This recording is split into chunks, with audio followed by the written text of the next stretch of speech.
अमेरिकी राजनीति की सबसे हाई प्रोफाइल टकराव की कहानी अब एक हैरान करने वाले ट्विस्ट के साथ रीयूनियन में तब्दील हो चुकी है। 6 महीने पहले तक जहां टेस्ला के सीईओ एलन मस्क और राष्ट्रपति डोनाल्ड ट्रंप एक दूसरे पर खुलेआम वार कर रहे थे, वहीं अब इन पुराने दोस्तों के बीच की आपसी रंजिश खत्म हो गई है।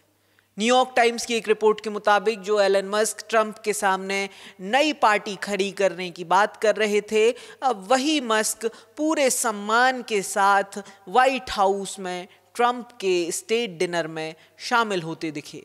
और इसके साथ ही मस्क ने इस कार्यक्रम की कुछ तस्वीरें साझा करते हुए लिखा, राष्ट्रपति ट्रंप ने जो कुछ भी अमेरिका और पूरी दुनिया के लिए किया है उसके लिए मैं उनका शुक्रिया अदा करना चाहता हूं। वैसे ये dinner event Saudi crown prince Mohammed bin Salman के सम्मान में हुआ था, लेकिन सुर्खियां मस्क और ट्रंप की दोस्ती को मिली। इस डिनर के बाद अब कहा जा रहा है कि मस्क ना सिर्फ ट्रंप कैंप में लौट आए हैं, बल्कि उन्होंने अपनी नई राजनीतिक पार्टी का ऐलान भी ड्रॉप कर दिया है।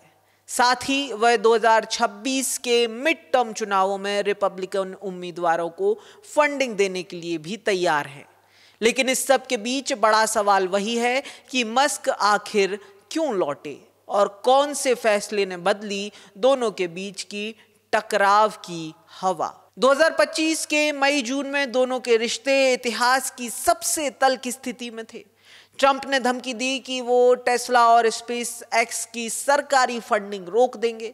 जवाब में एलन मस्क ने दावा किया कि ट्रंप जेफरी एप्स्टाइन से जुड़े दस्तावेज छिपा रहे हैं क्योंकि उनमें ट्रंप का भी नाम है। इसके बाद मस्क ने अमेरिका पार्टी नाम की तीसरी पार्टी लॉन्च करने की धमकी दे दी, जो रिपब्लिकन वोट सीधे काट सकती थी। इसके लिए अपने सोशल मीडिया प्लेटफॉर्म एक्स पर एलन मस्क ने एक पब्लिक पोल भी किया।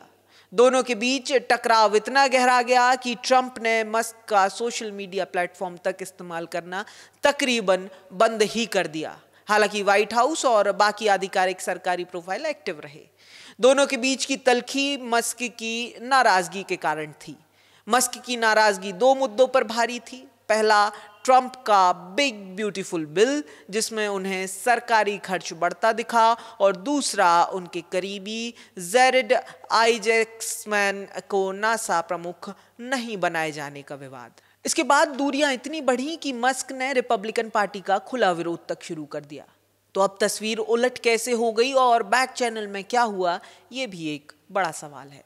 न्यूयॉर्क पोस्ट की एक रिपोर्ट के मुताबिक पिछले कुछ महीनों में टीम ट्रंप ने शांति कूटनीति के जरिए हालात संभाले हैं।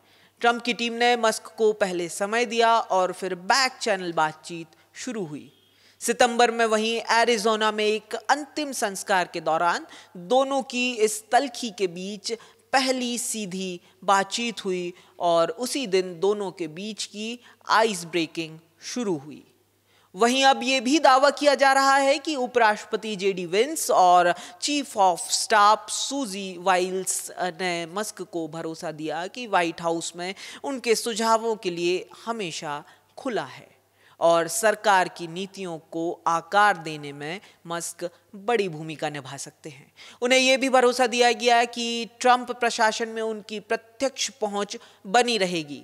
दावा किया जा रहा है कि मस्क को ये सीधी लाइन और भरोसे का दायरा पसंद आया और यहीं से संबंधों में फिर से गर्मजोशी आने लगी। वहीं मस्क की सबसे बड़ी चिढ़ का कारण नासा प्रमुख के लिए उनके दोस्त जैरेड का नॉमिनेशन वापस होना था। उसे भी सुलझाया गया और एलन मस्क के करीबी आइजैक्सन को फिर से इस पद के लिए नॉमिनेट किया गया। ये वही फैसले थे जिन्होंने मस्क का गुस्सा ठंडा किया और रिश्ते फिर पटरी पर आ गए। खैर, मस्क और ट्रंप की दोस्ती नई नहीं है। पिछले साल मस्क ने रिपब्लिकन कैंपेन में $290 मिलियन का भारी योगदान दिया था। अब एक बार फिर मस्क का इरादा राजनीति में सक्रिय भूमिका निभाने का है। सऊदी क्राउन प्रिंस की वॉशिंगटन यात्रा के दौरान मस्क की कंपनी XAI ने सऊदी फर्म ह्यूमन AI के साथ डेटा सेंटर प्रोजेक्ट का ऐलान किया है, जो उनके अंतर्राष्ट्रीय नेटवर्क के लिए बड़ा कदम है।